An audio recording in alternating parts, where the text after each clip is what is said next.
O Luiz Augusto perguntou, na prática, investir no BDR, né, é um fundo de investimento BSHV39, é o mesmo que investir em um fundo cambial, mas sem o Come Cotas? Para deixar muito claro isso para você, o SHV é um fundo nos Estados Unidos de títulos públicos, é um fundo americano domiciliado nos Estados Unidos que investe em títulos públicos de curtíssimo prazo nos Estados Unidos, próximo a 3 meses em média, portanto ele não tem praticamente volatilidade e ele vai entregar para você a rentabilidade da taxa básica de juros americana, que é a taxa básica ali de curtíssimo prazo, certo? Hoje está praticamente zerada, tende a aumentar nos próximos anos, já avisaram, até 2,5% ao ano em média em dólares, tá? Por enquanto não rende nada. Quando você compra um ETF nos Estados Unidos diretamente lá, como o SHV, você está simplesmente comprando um ETF que, se você vender, você terá a tributação de 15% sobre o ganho que você tiver em reais. Hoje nós vemos que o SHV está por $110 e que você vê que ele praticamente não tem muita rentabilidade, né? Fica aqui de 2017 até agora, variou alguns centavos, aqui 20 centavos para baixo e para cima historicamente. Se eu comprar 100 cotas deste ETF a $110, por exemplo, com o dólar a 5,50, eu paguei R$56 mil.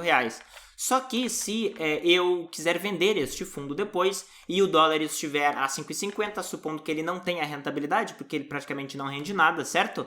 Eu vou ter um lucro, sim, que é a diferença entre o valor de venda em reais e o valor de compra em reais, que neste caso aqui é de R$4.400, certo? Este valor aqui de venda ele é superior a R$35 mil se você vender tudo dentro de um mês, portanto sim, você deverá pagar imposto de renda sobre isso, tá? Que equivalerá a R$660 que você deverá emitir uma DARF pelo programa do ganho de capital para você pagar este imposto. No outro ano você declara que você fez este pagamento, que você teve este ganho tributável. Se você vender abaixo de 35 mil, você não vai pagar nada, tá? Isto aqui é nos Estados Unidos. No Brasil, como é que é? No Brasil é muito próximo a isso, porque este fundo aí, o SHV, ele tem o BDR aqui no Brasil, que não tem essa questão de isenção, portanto, sempre você deverá pagar estes 15% no ganho, certo? Sempre você deverá pagar. E a questão é que você não vai negociar em dólares, você vai negociar diretamente em reais, tá? Diretamente em reais, portanto não existe essa questão do come cotas, então sim, seria algo muito próximo a isso. A diferença é que a taxa de administração ela é muito menor, tá? Porque BDRs cobram uma taxa sobre o dividendo e esse dividendo é quase nulo, então você vai pagar muito pouco, quase nada, tá? Então de fato é até mais barato do que fundos cambiais que eu já vi cobrando 0,5%, 1% em média, tá? No meu ponto de vista não faz sentido, tá? Isso aqui é ter caixa em dólar, que você pode ver nesse gráfico aqui, está historicamente aqui agora, né, com uma inflação de 7%, você teria perdido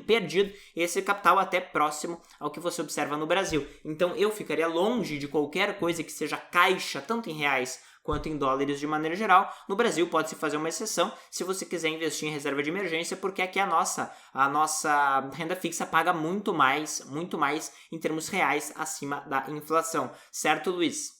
O Lucas perguntou qual seria a carteira arroz com feijão simples, sem inventar, mas eficiente. Eu vou falar bem mais sobre isso, Lucas, agora na semana da Aposentadoria Global, com um evento gratuito que eu vou fazer ao vivo com você, respondendo perguntas como essa, mostrando como que você vai estruturar de fato uma carteira de aposentadoria global. São 4 dias totalmente online e gratuito para você. Grosso modo, tá? Você tem que fazer uma grande diferença entre aqueles ativos de maior risco que vão buscar uma rentabilidade maior, porque você não pode simplesmente, ou a maior parte das pessoas não tem um capital imediato já para viver de renda, portanto elas precisam aumentar a expectativa de retorno delas. Talvez você precise aumentar a sua expectativa de retorno, porque você não vai fazer mágica aportando muito mais do que você tem capacidade, tá? Então você precisa aumentar a sua expectativa de retorno. Como que você faz isso? Com ações. Você aumenta a sua expectativa de retorno com ações. Grosso modo, ações você investe em uma base neutra global, como o VT, por exemplo, como o WRLD11 no Brasil, em que você tem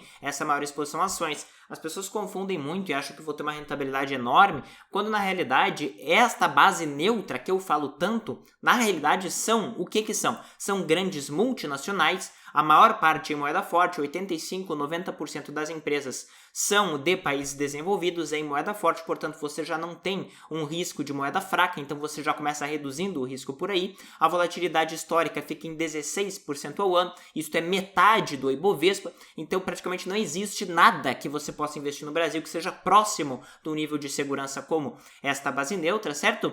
Lógico que você não pode esperar uma expectativa de retorno muito gigantesca com esse tipo de investimento, mas ele vai proteger o seu capital em momentos de crise brasileira, crises internas vai passar reto, praticamente conforme nós observamos no período de 2015, em que houve, né, uma depressão praticamente econômica com uma queda de 8% do PIB per capita no Brasil, em que não houve praticamente nenhuma sensibilidade nas bolsas de valores globais em relação a isso, até inclusive em reais o seu capital teria aumentado, porque houve uma depreciação do real, tá? Houve uma perda de poder de compra do real frente a outras moedas, e quando você investe em uma base neutra global, qual é a expectativa de retorno que você pode ter? Esta daqui é a decomposição da sua expectativa de retorno. O Earnings Yield nada mais é do que o PL invertido, tá? É quanto que você ganha de lucro por ano. Para um PL, por exemplo, de 12 vezes, né, um PL de 12, você teria um Earnings Yield de 8,3%, por exemplo. Isso nós observamos em vários países europeus, até o Brasil,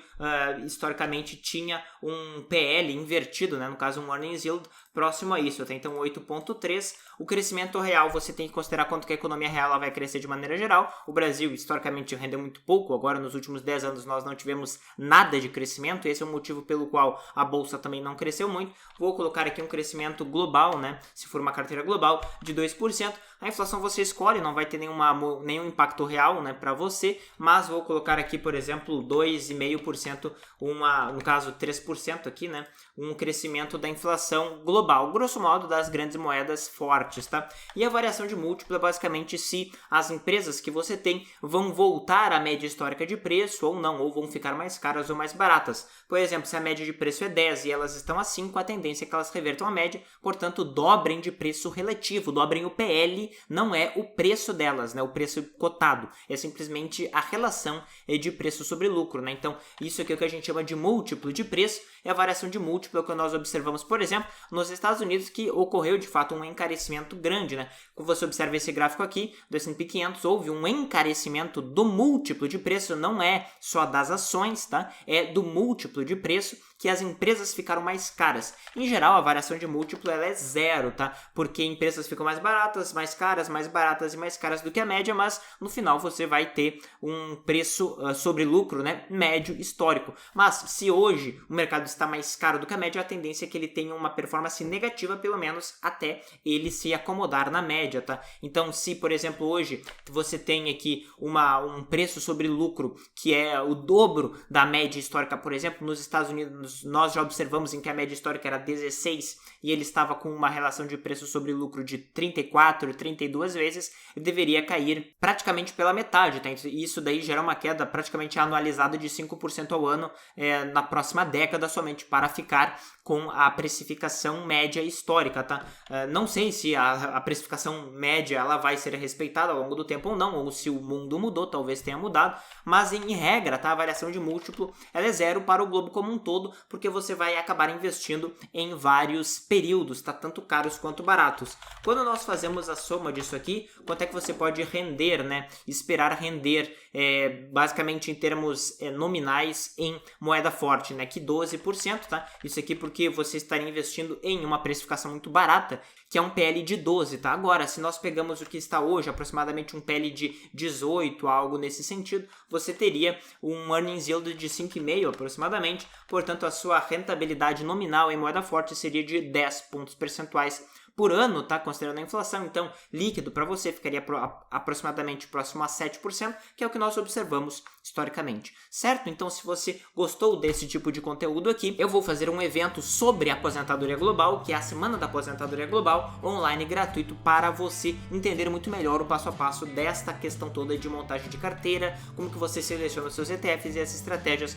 para você ter uma aposentadoria tranquila, sem a questão do risco Brasil. Então se inscreve aqui no link da descrição deste vídeo aqui, certo? E também se inscreve no canal e ative as notificações para você não perder nada que eu coloco aqui. Valeu!